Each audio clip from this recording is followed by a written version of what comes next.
देखिए बात करते हैं बोर मॉडल की। बोर मॉडल है मतलब based on classical law of physics and quantum mechanics, इस पे बेस्ड है। अभी तक आप लोगों ने पढ़ा, रदरफोर्ड मॉडल पढ़ लिया है, आप लोगों ने फोटो इलेक्ट्रिक इफेक्ट पढ़ लिया है, ड्यूअल नेचर ऑफ लाइट में आपने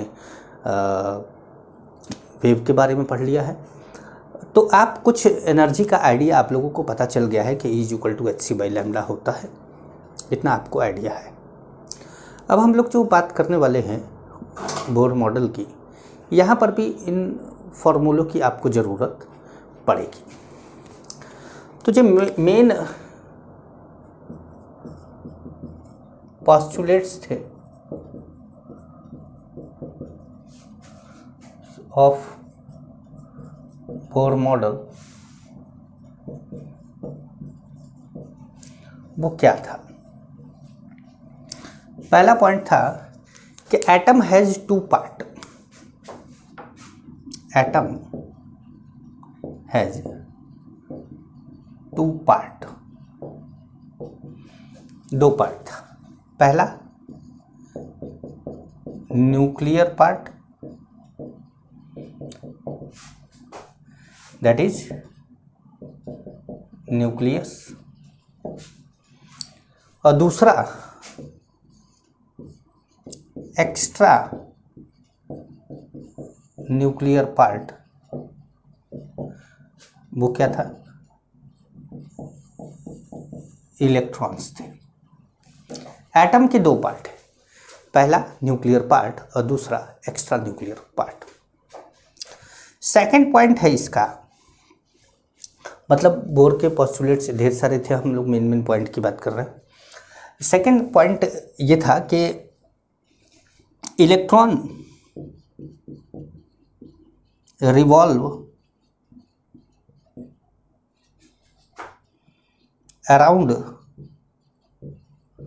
the nucleus in close circular orbit. Electron revolve around the nucleus in close circular orbit. Electron जो रिवॉल्व करता है न्यूक्लियस में, तो न्यूक्लियस के चारों ओर जब इलेक्ट्रॉन रिवॉल्व करता है ऐसे, तो आप जानते हैं कि आप लोगों ने स्कूल में अपने पढ़ा होगा, जब, क्योंकि हम तो यही मान के चल रहे हैं कि आप लोग 10th में थोड़ा बहुत पढ़े होंगे, तो इसको पढ़ा होगा कि इसको L, इसको M, इसको N, ऐसे पढ़ा था ना आप लोगों ने। तो ये हमारे लिए क्या है, K क्या मतलब है? 1 है, ये 2 है, ये 3 है, ये 4 है, ऐसे ये इनफाइनाइट तक जाता है। भाई KLMN बोलोगे तो ABCD खत्म हो जाएगा ना आपका, 1 2 3 4 बोलोगे इनफाइनाइट तक चले जाओगे। तो ये क्लोज सर्कुलर ऑर्बिट है जो इनफाइनाइट, थोड़ा सर्किल ठीक से नहीं बना, नीचे पड़ जाता है ना, तो बनाने में थोड़ी दिक्कत होती है। तो क्लोज सर्कुलर ऑर्बिट में इलेक्ट्रॉन क्या होता है? घूमता है। ये पहला ऑर्बिट है, ये दूसरा ऑर्बिट है, ये तीसरा ऑर्बिट है, ये चौथा ऑर्बिट है, ऐसे ही और भी ऑर्बिट बनाते जाएंगे आप, समझ गए? अच्छा, तो मिटा के अगला पॉइंट लिखा जाए। आप लोग भी लिखते रहिएगा साथ साथ।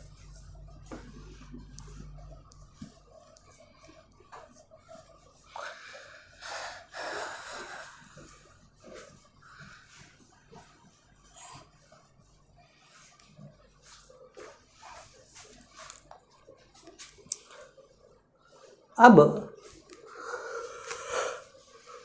तीसरा पॉइंट है इनका, electron revolve only in those orbit, orbit मतलब close circular orbit, whose angular momentum angular momentum को MR V फॉर्मूला होता है एंगुलर मोमेंटम का, m into r into v. उस angular momentum is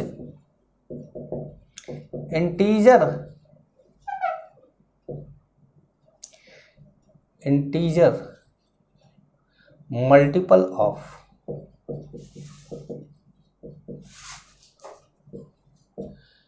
h/2π।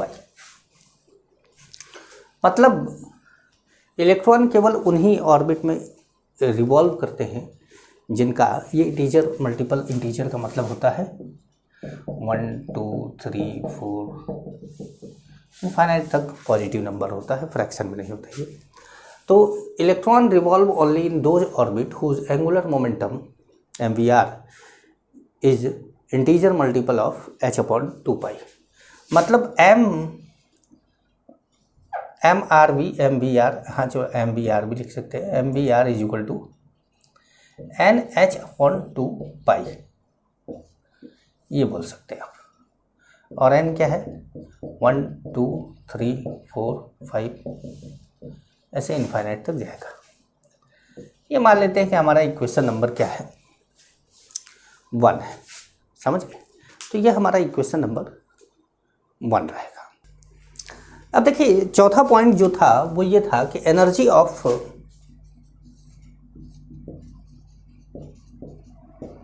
Each stationery orbit is fixed. कि मतलब जो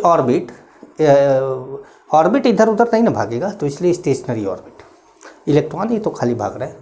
तो energy of each stationery orbit is fixed and on moving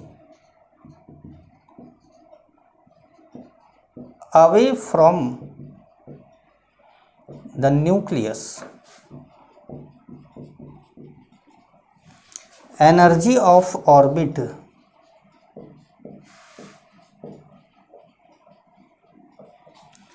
increases।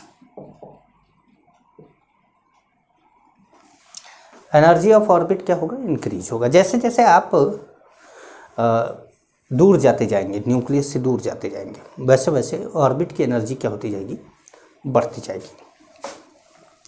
कहने का मतलब है कि पहले ऑर्बिट की एनर्जी दूसरे ऑर्बिट से कम, दूसरे की तीसरे से कम, तीसरे की चौथे से कम, इस तरीके से ई इनफाइनाइट तक जाएंगे।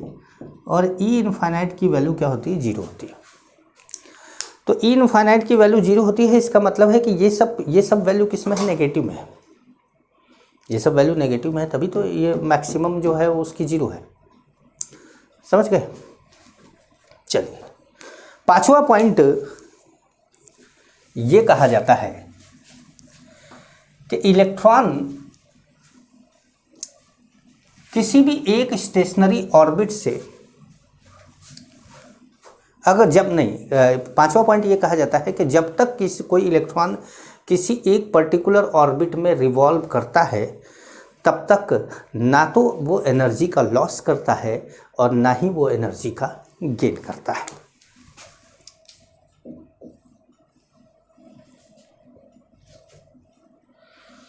If electron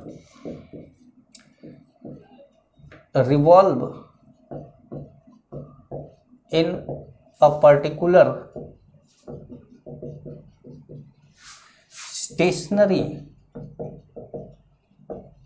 orbit, then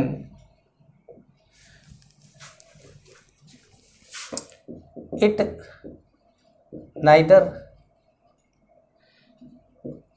absorb energy nor lose energy या रिलीज एनर्जी। ना तो एनर्जी एब्जॉर्ब करता है ना ही एनर्जी रिलीज करता है। छठा पॉइंट, ये सारे पॉइंट आपको लिखते रहना है, याद करना पड़ेगा। छठा पॉइंट ये कहा जाता है कि अगर इलेक्ट्रॉन किसी लोअर ऑर्बिट से, मान लीजिए कि दूसरे ऑर्बिट में है और वो जंप करके 5वें ऑर्बिट में चला जाता है, तो लोअर ऑर्बिट दूसरे से 5वें में जाएगा तो हायर एनर्जी वाले ऑर्बिट में जाएगा। तो जैसे आपके पास 5 रुपया है और आपको चाहिए, आप चाहते हैं कि आपके पास 100 रुपया हो जाए, तो आपको क्या करना पड़ेगा, 95 रुपीज़ बाहर से लेना होगा, मतलब 95 रुपीज़ बाहर से एब्जॉर्ब करना होगा। तो वही बात है कि अगर इलेक्ट्रॉन चाहता है कि वो लोअर एनर्जी ऑर्बिट से हायर एनर्जी ऑर्बिट में चला जाए, तो उसको क्या करना पड़ेगा, एनर्जी एब्जॉर्ब करनी पड़ेगी। By absorbing energy electron move from lower energy orbit to higher energy orbit. Electron energy को एब्जॉर्ब करके लोअर एनर्जी ऑर्बिट से हायर एनर्जी ऑर्बिट में जा सकता है। लोअर एनर्जी ऑर्बिट से हायर एनर्जी ऑर्बिट में जा सकता है। जैसे 1 से किस में चला जाए, 2 में, 5 से किस पे चला जाए, 10 में, 1 से किस पे चला जाए, इनफाइनाइट पे, 2 किस पे चला जाए, 12 में। मतलब कोई भी लोअर से क्या करना है, हायर जाना है। और इन सभी प्रोसेस में क्या हो रहा है, इन सभी प्रोसेस में एनर्जी क्या हो रही है,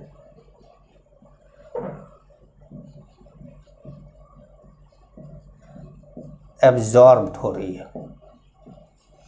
इन सभी प्रोसेस में एनर्जी क्या हो रही है, एब्जॉर्ब हो रही है। 7वां, जैसे लिखा है कि by absorbing energy electron move from lower energy level, lower energy orbit to higher energy orbit. वैसे ही by losing energy electron move from higher energy orbit to lower energy orbit. by losing, releasing energy, electron move from higher energy orbit to lower energy orbit. मतलब electron higher energy orbit से lower energy orbit पे जाता है तो electron energy क्या होगी, release होगी। जैसे एग्जांपल, जैसे मान लीजिए कि 2 से 1 में जाता है, जैसे 5 से 3 में जाता है, जैसे इनफाइनाइट से 1 पे चला आता है, कहीं से भी, मतलब इनफाइनाइट तो ज़्यादा है, ज़्यादा से कम पर आएगा तो क्या होगा, जैसे 12 से 7 पे चला आता है, तो इन सभी केस में क्या होगा, एनर्जी रिलीज्ड होगी। इन सभी केस में एनर्जी क्या होगी, रिलीज्ड होगी। बात समझ पा रहे, थोड़ा समझिएगा। तो इसको मिटाएं, लिख लिया आप लोगों ने, लिख लिया होगा, क्योंकि मैं ये भी देखता हूँ कि आप लोगों को कोई क्वेश्चन दिया जाता है ना, मैंने पिछली क्लासों में क्वेश्चन दिए हैं आप लोगों को, तो मैंने एक चीज़ नोटिस करी है कि आप लोगों को मैंने 1 घंटे का लेक्चर दिया है तो आप लोगों ने 1 घंटे में करके खाली कर दिया है। इसका मतलब है कि आप लोगों ने उसका क्वेश्चन नहीं किया है और आप शायद लिखते भी नहीं हैं, आप स्क्रीनशॉट ले लेते हैं। लेकिन बहुत जल्दी आप लोगों को ये लिखने की आदत डालनी चाहिए। जैसे ही आप वेबसाइट या ऐप पे चले जाएंगे, आप स्क्रीनशॉट नहीं ले पाएंगे। वहाँ पर आप स्क्रीनशॉट, मान लीजिए स्क्रीनशॉट प्रोहिबिटेड होगा और आप नहीं ले पाएंगे। जब आप नहीं ले पाएंगे तो फिर आपको आपको लगेगा कि लीजिए, पहले तो आदत पड़ गया था स्क्रीनशॉट लेने का, अब लिखने का आदत डालना पड़ेगा। जबकि जो दूसरे बच्चे हैं, जो बाकी दूसरी क्लासों के बच्चे हैं, वो बड़े आराम से नोट्स बनाते हैं और बहुत डिटेल में नोट्स बनाते हैं। मैं क्वेश्चन पूछता हूँ और डिटेल में आंसर देते हैं मुझे।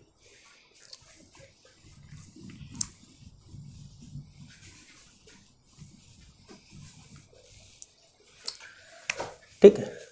अब जैसे मान लीजिए कि एक न्यूक्लियस है और इसके चारों तरफ ऐसे बना दे हम, थोड़ा सर्कल बनाने की कोशिश तो है, लेकिन क्या हो रहा है ना कि अपना बाद में जाके सर्कल गड़बड़ा जाता है।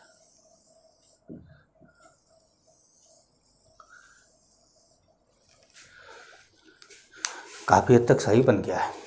अब जैसे मान लीजिए कि ये 1 है, ये 2 है, ये 3 है, ये 4 है, ये 5 है, ये 6 है। ठीक है, ये फर्स्ट ऑर्बिट है, ये सेकंड ऑर्बिट है, third orbit, fourth, fifth, sixth. तो अगर आपका इलेक्ट्रॉन इधर जा रहा है,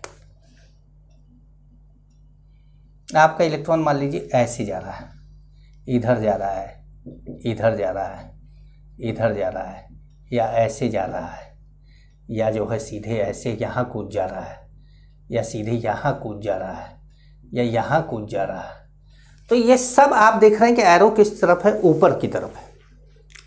तो ये जितना भी है इन सब में एनर्जी क्या हुआ है, एब्जॉर्ब हुआ, एनर्जी एब्जॉर्ब हुआ। अब जैसे यही चीज अगर मैं ऐसे कर दूं कि भाई इलेक्ट्रॉन 6 से 1 पे चला गया, 6 से 2 पे चला गया, या 5 से 3 पे चला गया, या जो है 4 से 2 पे चला गया, मतलब कोई भी, तो ये जितना भी प्रोसेस हो रहा है जिसमें एरो न्यूक्लियस की तरफ जा रहा है, एरो तो नहीं दिखाया जाएगा आपको, लेकिन आपको ये जानना पड़ेगा कि किधर से किधर जा रहा है। अगर ये आप ध्यान रखते हैं तो आपको ये पता चल जाएगा कि एनर्जी क्या होगा, रिलीज होगा, एनर्जी क्या होगा, रिलीज होगा। तो ये बात का आप थोड़ा ध्यान रखेंगे, एनर्जी कहाँ रिलीज होगा और कहाँ रिक्वायर्ड होगा। तो अब जैसे थोड़ा आगे बढ़ें इसमें, हैं इसको मिटाते हैं। कुछ एक आपको एक टर्म बताते हैं। एक टर्म आता है ग्राउंड स्टेट।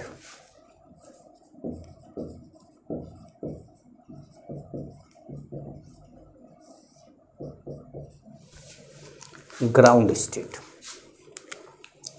मतलब ग्राउंड स्टेट का मीनिंग है कि इलेक्ट्रॉन को जहां होना चाहिए वहीं पर है, तो उसको बोलते हैं ground state.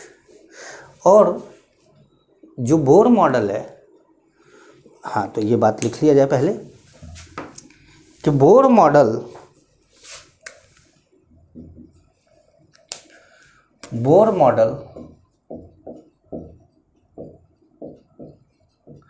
is only applicable for single electron species। Species में एटम या आयन हो सकता है।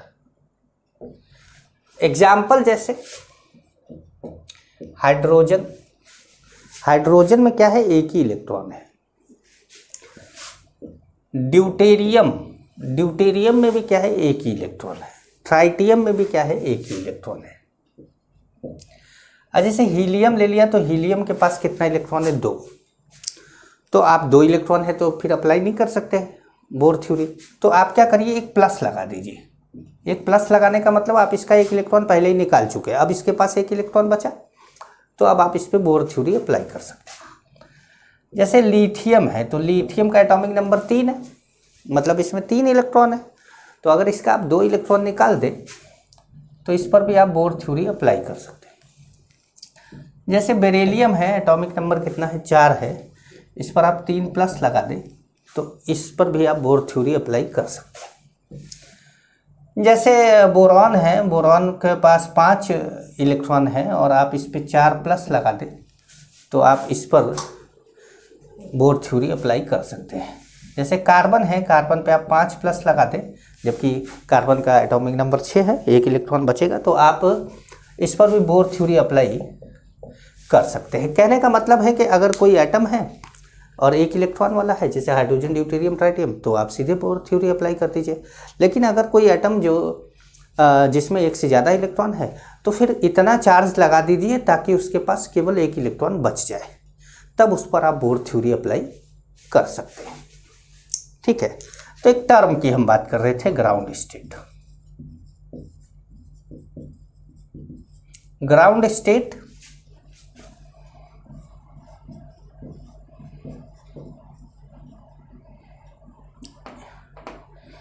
इन बोर थ्योरी। देखिए बाकी अगर आप केमिकल बॉन्डिंग में जाएंगे, ग्राउंड स्टेट वो अलग, वो भी मतलब बोला मीनिंग उसका यही होता है, लेकिन यहाँ पर केवल सिंगल इलेक्ट्रॉनिक स्पीशीज के लिए है, तो इसलिए यहाँ पर हमने ग्राउंड स्टेट जो डेफिनेशन ग्राउंड स्टेट की यहाँ बोलेंगे वो केवल बोर थ्योरी पर ही अप्लाई होगा, मतलब वैसे ही एटम या आयन पे अप्लाई होगा जिसके ऊपर 1 इलेक्ट्रॉन होगा। तो ground state, if electron present in first orbit, n की वैल्यू कितनी है? 1। if electron present in first orbit, n क्या है? n ऑर्बिट की संख्या है। अभी हमने NH/2π लिया, मतलब NH/2π लिया था ना, तो उसमें MVR NH/2π, तो वो जो है n क्या है? ऑर्बिट की संख्या है। तो ये क्या है? First orbit. If electron present in first orbit then it is known as its ground state.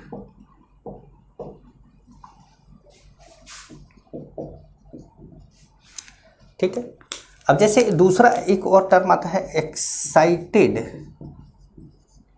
State. Excited state भी बोर थ्योरी के लिए होगा, अब हम ब्रैकेट में नहीं लिखेंगे ये बात। तो बोर थ्योरी क्या होगा कि electron present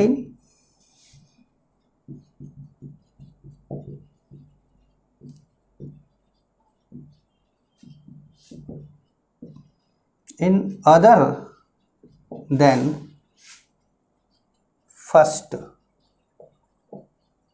orbit. Other than first orbit मतलब n की वैल्यू क्या हो सकती है? 2 हो सकता है, 3 हो सकता है, 4 हो सकता है, 5 हो सकता है, इनफाइनाइट तक कुछ भी हो सकता है, लेकिन 1 नहीं हो सकता, 1 नहीं हो सकता।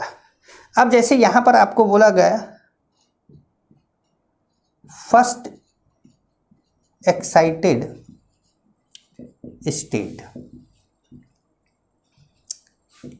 इसके लिए n की वैल्यू क्या होगी? तो n की वैल्यू आप 1 नहीं बोल सकते, क्योंकि n की वैल्यू 1 तो ग्राउंड स्टेट के लिए होती है। तो पहला एक्साइटेड स्टेट क्या होगा? ग्राउंड स्टेट के जस्ट बाद, ग्राउंड स्टेट के जस्ट बाद से एक्साइटेड स्टेट चालू होता है। तो ग्राउंड स्टेट के जस्ट बाद, जैसे आप मल्टी स्टोरी बिल्डिंग में जाते हैं तो जब सबसे नीचे होता है उसको आप ग्राउंड फ्लोर बोल देते हैं। उसके बाद ऊपर वाले को क्या बोलते हैं? First floor. फिर उसके ऊपर वाले को सेकंड फ्लोर बोलते हैं ना। तो वैसे ही जो नीचे वाला है उसको हम ग्राउंड फ्लोर बोल रहे हैं। तो मतलब पहले, अब हिंदी में बोलते हैं तो हिंदी में पहला 1 तल्ले, 2 तल्ला, 3 तल्ला, मतलब 3 तल्ले का मकान है। तो लेकिन वो अगर 3 तल्ले का मकान है तो फिर उसको अगर हम बोलेंगे तो ground floor, first floor, second floor बोलेंगे। फ्लोर में हमारा सेकंड फ्लोर होगा, मतलब सेकंड फ्लोर तक जाते हैं। लेकिन जब हिंदी में बोलते हैं तो बोलते हैं 3 तल्ले का मकान है। तो floor, ground floor, first floor, ground floor, first floor, second floor. ठीक है। तो अब फर्स्ट एक्साइटेड स्टेट जैसे बोला जा रहा है, तो फर्स्ट एक्साइटेड स्टेट n की वैल्यू 1 नहीं होगी, n की वैल्यू क्या होगी? 2 होगी। जैसे बोला गया फोर्थ एक्साइटेड स्टेट,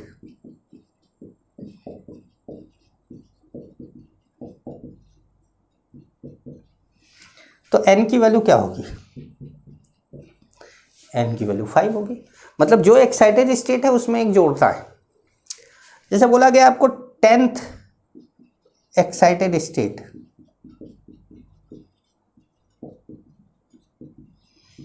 तो यहाँ n की वैल्यू कितनी हो जाएगी, 11 हो जाएगी।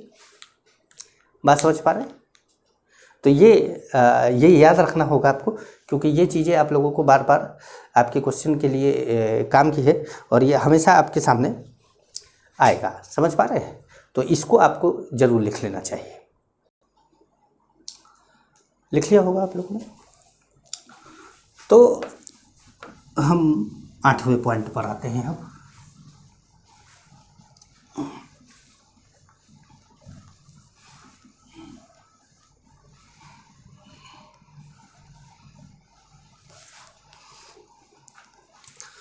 अब देखिए, जो 8वां पॉइंट है हमारा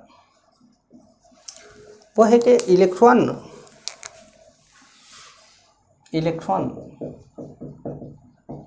revolve in any circular orbit until unless centripetal force is equal to centrifugal force। Centripetal force किसके बराबर होगा, सेंट्रीफ्यूगल फोर्स के। चलो अभी रहने दो। सेंट्रीपीटल फोर्स सेंट्रीफ्यूगल फोर्स के जब तक बराबर रहेगा वो इलेक्ट्रॉन उस सर्कुलर ऑर्बिट में आराम से क्या होगा, घूमता रहेगा। जैसे एक न्यूक्लियस ले लिया, ये हमारा इलेक्ट्रॉन है जो कुछ v वेलोसिटी से घूम रहा होगा, और ये जो ऑर्बिट और न्यूक्लियस के बीच की दूरी है उसको मान लिया हमने r। ये r क्या है, रेडियस है। v क्या है, वेलोसिटी है, वेलोसिटी इलेक्ट्रॉन की है। r क्या है, radius of Bohr orbit. Orbit बोल सकते हैं आप, radius of orbit. Bohr orbit इसलिए बोल के बोर थ्योरी थी इसलिए बोर ऑर्बिट बोल दिया जाता है। v क्या है, वेलोसिटी ऑफ इलेक्ट्रॉन। अब इस पर दो तरह का फोर्स लगता है, जैसे एक तरफ इधर F1 और इधर क्या लग गया, F2। ये जो F1 है ये है सेंट्रीफ्यूगल फोर्स। F1 क्या है, चलो सेंट्रीफ्यूगल फोर्स है। अच्छा, F1 की वैल्यू होती है mv² r। mv² r centrifugal force, वो जानते हैं ना आप लोग, वो पत्थर बांध के घुमाते हैं तो उसको अंदर की तरफ जो फोर्स लगता है उसको सेंट्रीपीटल फोर्स बोलते हैं, and it is an electrostatic force. ये क्या है, एक इलेक्ट्रोस्टैटिक फोर्स है। इलेक्ट्रोस्टैटिक फोर्स का मतलब कि भैया ये चार्ज है, ये भी चार्ज है, ये पॉजिटिव चार्ज है, नेगेटिव चार्ज है, तो ये दोनों एक दूसरे क्या करेंगे, अट्रैक्ट करेंगे। तो ये क्या हो गया, इलेक्ट्रोस्टैटिक फोर्स हो गया। तो इलेक्ट्रोस्टैटिक फोर्स आप जानते हैं कि F1 = 1/4πε0 Q1 Q2/r² होता है। ये मैंने आपको बताया। अगर हम इस कांस्टेंट को K मान लें, Q1 हमारा हो गया चार्ज ऑन न्यूक्लियस। एक बार आप वो देखेंगे ना रदरफोर्ड मॉडल, तो उसमें भी मैंने ये बात समझाई है। तो चार्ज और न्यूक्लियस को हमने वहाँ पर किससे डिनोट किया था, Z इंटू ई से। अब Q2 है चार्ज ऑन इलेक्ट्रॉन, तो ये क्या हो जाएगा, E मान लेते हैं। चार्ज ऑन इलेक्ट्रॉन क्या है, E है। इसकी वैल्यू हमने क्या मान ली, K इज इक्वल टू है 9 into 10⁹ in MKS system and K is equal to होता है 1 इन CGS सिस्टम। तो अगर हम यहाँ पर रेडियस मान लीजिए हम निकाल रहे हैं, सेंटीमीटर में निकाल लेते हैं, तो हम K की वैल्यू 1 रख के काम चला सकते हैं। समझ रहे हैं, K की वैल्यू 1 रख के काम चला सकते हैं। तो अब हमारे ये जो electron revolve in any circular orbit until unless centripetal force is equal to centrifugal force. हमारा मतलब ये और ये फोर्स, ये F2 है, ये भी F2 है, ठीक है। तो ये जो हमारा ये F1 और F2 और F1 है, ये दोनों क्या होना चाहिए, आपस में इक्वल होना चाहिए, ताकि इलेक्ट्रॉन आराम से रिवॉल्व कर सके। तो क्या मिटा दें, इसको मिटा के लिखें एक बार। तो यहाँ से हम इसको मिटा देते हैं। तो F1 इज इक्वल टू किसके बराबर होना चाहिए, F2 के बराबर। मतलब mv²/r इज इक्वल टू होगा kZe²/r²। भाई Ze² तो Q1 Q2 है, K की वैल्यू थी, R था, ठीक है। या हम यहाँ पर लिख सकते हैं mv²/r is equal to Ze²/r²। ये हो गया हमारा इक्वेशन नंबर 2। और यहाँ पर हम बोल सकते हैं कि K इज इक्वल टू कितना हमने ले लिया, 1 ले लिया। CGS सिस्टम में इसकी वैल्यू कितनी होती है, 1 होती है। तो mv²/r, हाँ आप चाहे तो MKS में लेना चाहें तो आप K की वैल्यू लगातार रखे रहिए उसके अंदर, मतलब K लिखते रहिए लगातार लिखते रहिए, कोई फ़र्क नहीं पड़ेगा, फॉर्मूले में कोई चेंज नहीं आएगा, कुछ भी नहीं आएगा। mv²/r Ze²/r², ये हमारा हो गया इक्वेशन नंबर 2। तो अब हमारे पास 2 इक्वेशन आ गई है, एक आ गया mv²/r और दूसरा आ गया मतलब mv²/r is equal to Ze²/r²। और जो दूसरा इक्वेशन था हमारा, मतलब पहला इक्वेशन था, वो था mvr is equal to NH/2π था ना। तो हम दोनों इक्वेशन को लिख लेते हैं।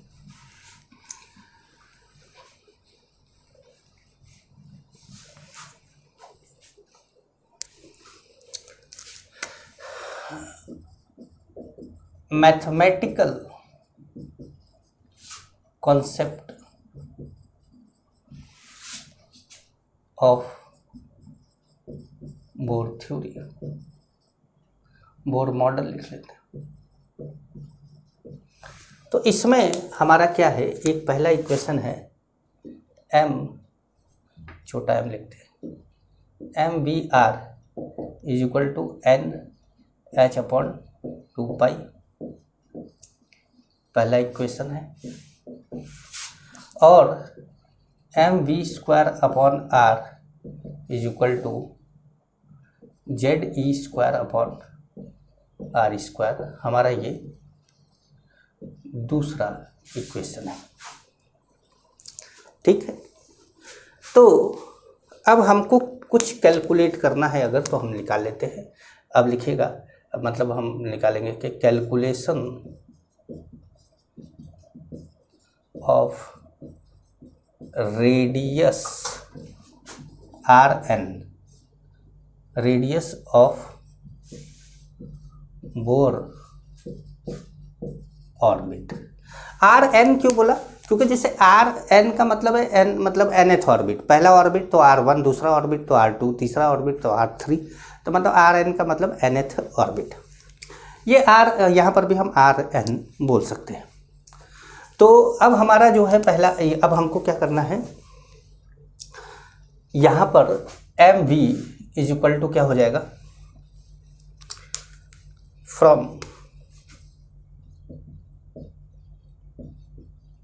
Equation 1 M V is equal to N H upon 2 pi are,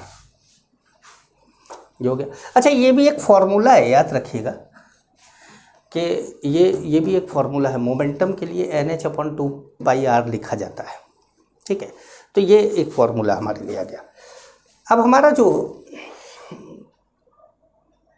v है, v इज इक्वल टू क्या हो गया, N H upon 2 pi R M, V square is equal to क्या हो गया, N square H square upon 4 pi square R square M. ये आ गया हमारा from equation number 1। From equation 2 ये है हमारा। तो यहाँ से अगर हम वी स्क्वायर निकालते हैं तो वी स्क्वायर हो जाएगा Z E square upon M are. भाई एक आर से एक आर तो कैंसिल हो जाएगा, ये एम नीचे आएगा, क्या आ जाएगा, एम आर। तो वी स्क्वायर ये भी है, वी स्क्वायर वो भी है, ठीक है। तो हमारा ये इक्वेशन नंबर ये क्या हो गया, इसको हम मान लेते हैं कि ये हमारा क्या हो गया, 3 हो गया, और इसको मान लेते हैं ये क्या हो गया, 4 हो गया। तो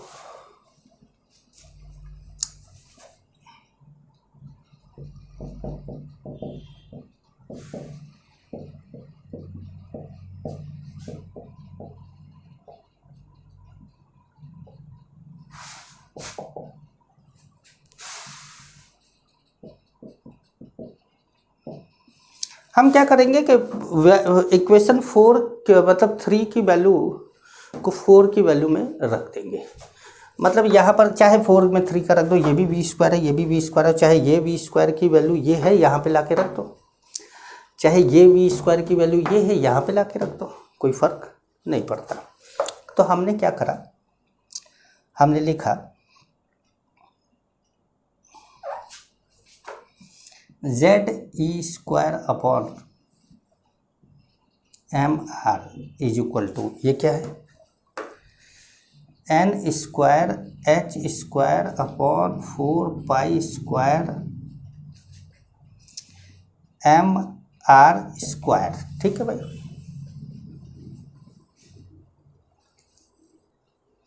कोई दिक्कत, कोई परेशानी नहीं। अच्छा, ये भी स्क्वायर ही है,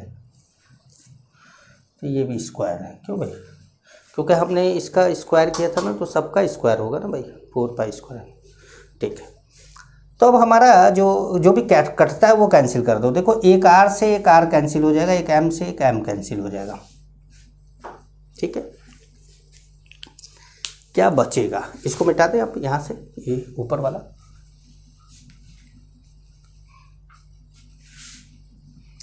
मैं आपको डेरिवेशन इसलिए करा रहा हूँ ताकि आपको अगर मान लीजिए कि पूछा जाए तो आप बता सकें। तो यहाँ से इस r को इधर लाते हैं, r इज इक्वल टू क्या हो गया, N square H square upon 4 pi square m z ई स्क्वायर, ये आ गया आपकी r की वैल्यू। और अब आप यहाँ पे आर एन लिख सकते हैं, अब आप यहाँ पे आर एन लिख सकते हैं। आर क्या है, रेडियस ऑफ nth ऑर्बिट।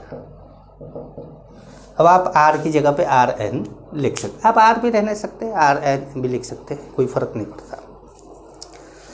तो आपने ऐसे लिख दिया। अब आप आगे बढ़े तो आपने देखा कि कांस्टेंट क्या है, कांस्टेंट क्या है, तो आपने देखा कांस्टेंट h है, प्लैंक कांस्टेंट है, पाई है, m है किसका, मास ऑफ इलेक्ट्रॉन है, e है चार्ज ऑन इलेक्ट्रॉन है। तो h पाई m e ये सब 4 भी तो, लेकिन 4 तो आप जानते ही कि कांस्टेंट, तो क्या लिखना, ये सब कांस्टेंट है। वेरिएबल क्या है, n बदल सकता है, पहले ऑर्बिट में, दूसरे ऑर्बिट में, तीसरे ऑर्बिट में, तो n की वैल्यू बदल सकती है। z एटॉमिक नंबर होता है, तो हाइड्रोजन होगा तो z की वैल्यू 1 होगी, लेकिन अगर हीलियम प्लस होगा तो z की वैल्यू क्या हो जाएगी, 2 हो जाएगी। लिथियम 2 प्लस होगा तो z की वैल्यू क्या हो जाएगी, 3 हो जाएगी। तो इसका मतलब है कि z भी बदलेगा और n भी बदलेगा, ठीक है। तो हमारा जो Rn आता है वो हो गया h² अपॉन, कांस्टेंट वालों को इधर ले आए, 4 pi square me² into n² by z, n² by z। इतने को R0 मान लेते हैं, n² बाई z, एक फॉर्मूला आ गया, R0 मान लिया, एक फॉर्मूला आ गया। लेकिन ये R0 की तो कुछ तो वैल्यू होगी, कुछ वैल्यू होगी।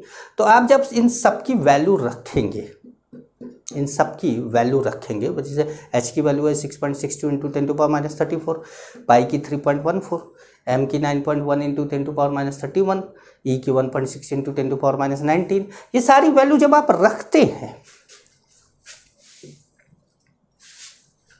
मतलब Rn की जब सारी वैल्यू रखते हैं तो 0.529 इंटू 10⁻10 n² बाई z आता है मीटर, मीटर में। अब यही अगर आप एंगस्ट्रम में निकालना चाहते हैं तो Rn इक्वल टू क्या आ जाएगा, 0.529 n² बाई z, ये हो गया एंगस्ट्रम में, और ये आ गया आपका फॉर्मूला।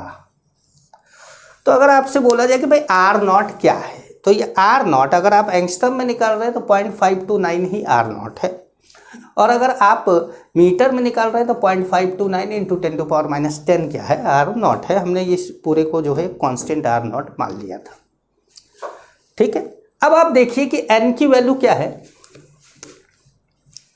अगर मान लीजिए इफ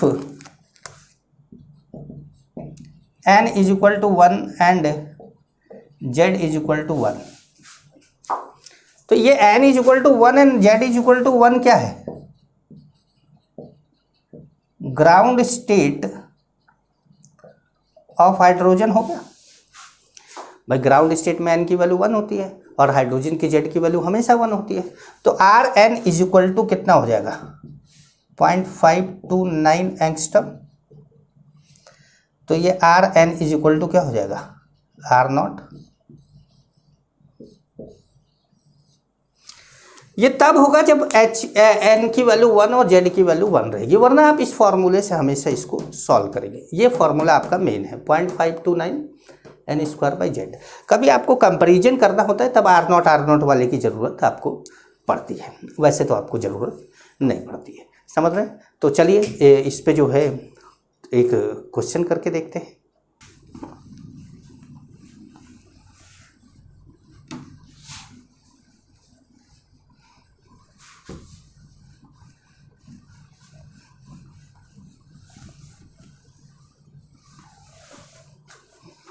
अब अगर हम बात करें क्वेश्चन की, और बोले कैलकुलेट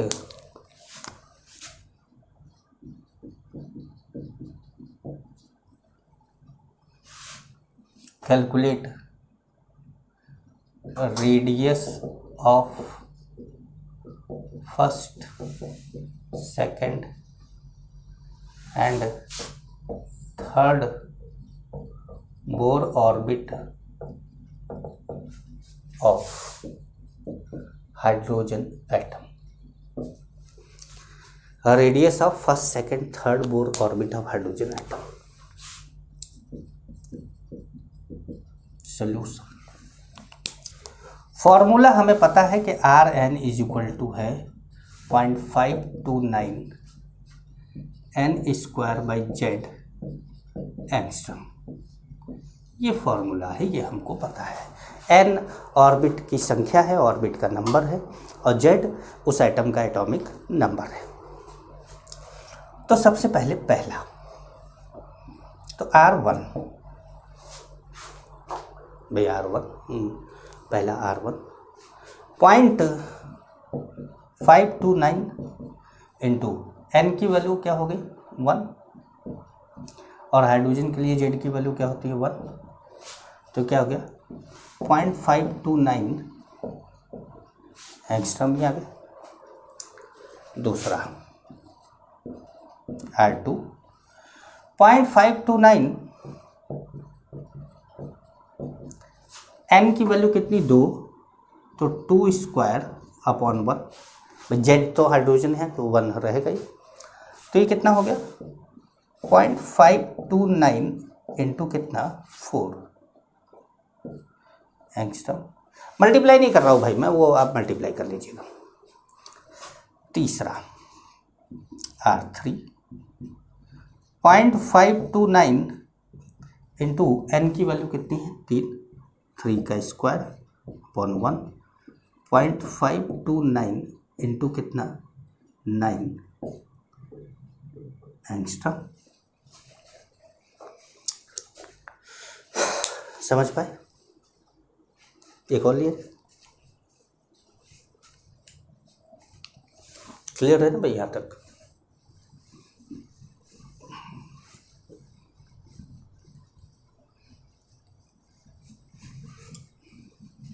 अब आपको क्या करना चाहिए, अब आपको सॉल्व करना चाहिए। मैं जो क्वेश्चन दूँ वो आपको वीडियो पॉज करके सॉल्व करना चाहिए। Calculate radius of third Bohr orbit of He+। ठीक है, सोल्यूशन। अब चाहे तो वीडियो यहाँ रोक दीजिए। तो अब देखिए हमारा जो n की वैल्यू है वो कितनी है 3 है, और z की वैल्यू हीलियम का एटॉमिक मास नंबर कितना होता है 2 होता है। n की वैल्यू पता चल गई और z की वैल्यू हमको पता चल गई। हम जानते हैं r इज इक्वल टू या R N is equal to, हमको थर्ड बोर ऑर्बिट का निकलना है, R3 भी लिख सकते हैं, Rn लिख सकते 0.529 into N square, N square कितना है 3 स्क्वायर अपॉन जेड की वैल्यू कितनी 2, तो ये आ गया कितना 0.529 इंटू 9 अपॉन 2। ठीक है, तो आप मल्टीप्लाई कर सकते हैं या आप छोड़ सकते हैं, आप मल्टीप्लाई कर ही लेंगे क्यों, या मैं कर दूँ? कर देता हूँ।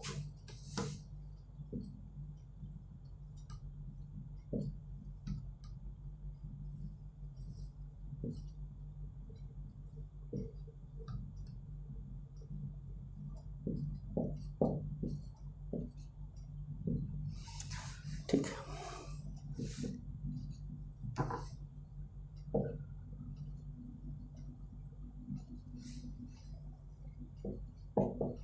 एंगस्ट्रम 2.38 एंगस्ट्रम के आसपास आएगा। समझ गए? अब एक और क्वेश्चन दिया जाए आपको।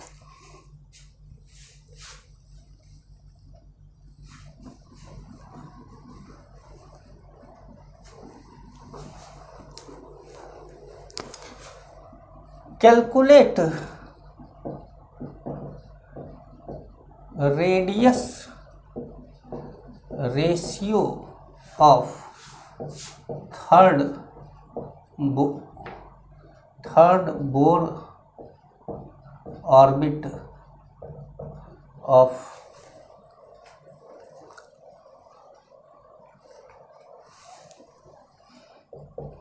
B3+2, fourth Bohr orbit of Li2+। मतलब आप B3+ और Li2+ के रेडियस का रेशियो निकालेंगे।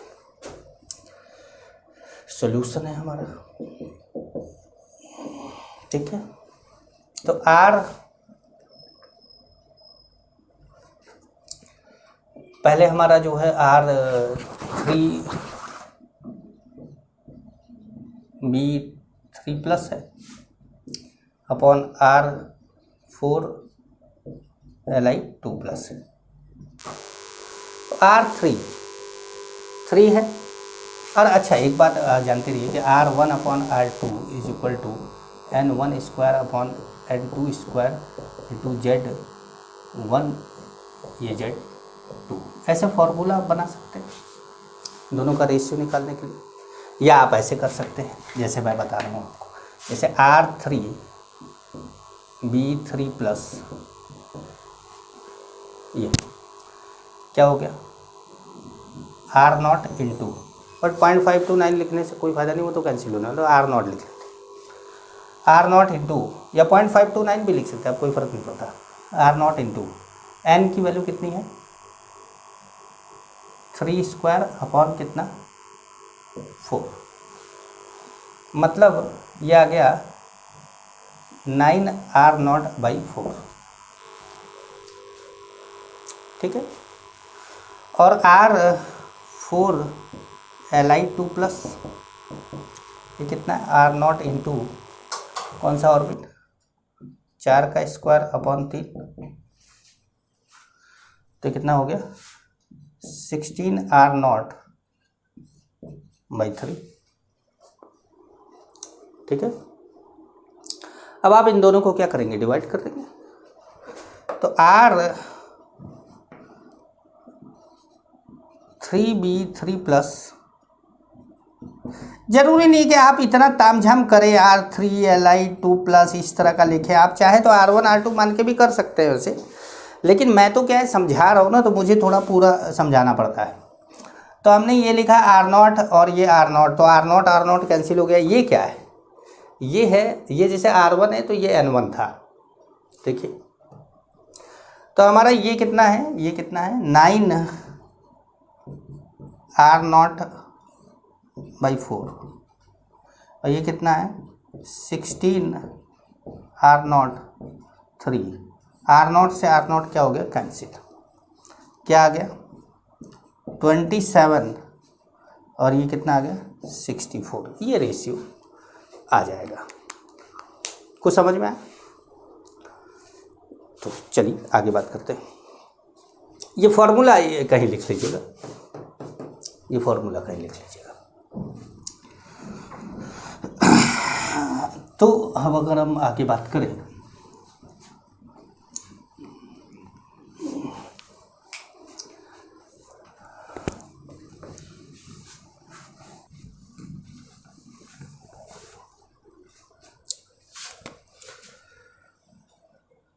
तो हमको पता है कि R n = है R0 N²/Z,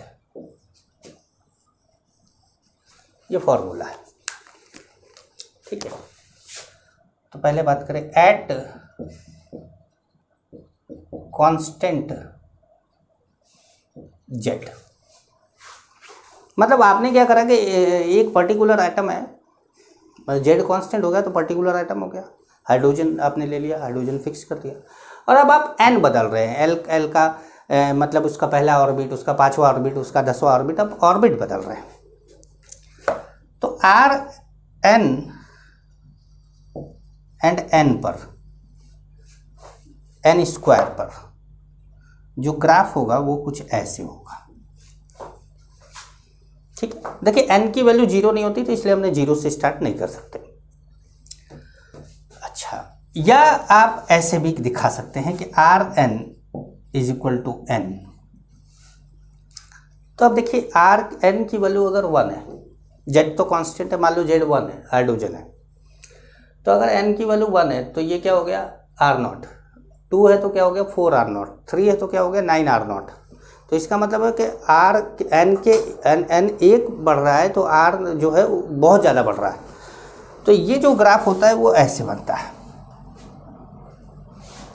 ऐसे बनता है, मतलब ये ऐसे तो मतलब नीचे से ऐसे नहीं बनेगा, ये थोड़ा और ऐसे ऐसे ऊपर जाता हुआ बनता है, एक्सपोनेंशियल ग्राफ इसको बोलते हैं, ऐसे जा रहा है। ये कब होगा, जब जेड की वैल्यू क्या है कांस्टेंट है। दोनों ग्राफ बना लीजिएगा। अच्छा, दूसरा जगह कम है इसलिए दूसरा भी यहीं बनाते हैं।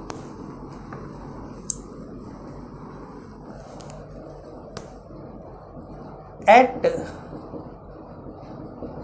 कांस्टेंट एन, एन कांस्टेंट, तो जब एन कांस्टेंट हो गया तो आर एन क्या हो गया, R N directly proportional to किसके हो गया 1/z के, क्योंकि आर नॉट तो पहले से ही कांस्टेंट है, but directly proportional to 1/z के और इनवर्सली प्रोपोर्शनल टू z के। तो अगर हम बात करें आर एन और 1/z की, तो 1/z के तो क्या है डायरेक्टली प्रोपोर्शनल, और z के इनवर्सली प्रोपोर्शनल है। तो z बढ़ेगा तो r क्या होगा घटेगा। तो जब z बढ़ेगा r घटेगा तो इसको रेक्टेंगुलर हाइपरबोला बोला जाता है, रेक्टेंगुलर हाइपरबोला, ध्यान रखिएगा नाम क्या है, रेक्टेंगुलर हाइपरबोला। समझ पा रहे हैं। तो इस पे आपको बेस्ड क्वेश्चन मिलेंगे, उसको आप क्या करेंगे सॉल्व करेंगे, और मैं अब अगली क्लास में आपको क्या पढ़ाऊँगा वेलोसिटी। तो अब आप तब तक इसके क्वेश्चन करिएगा।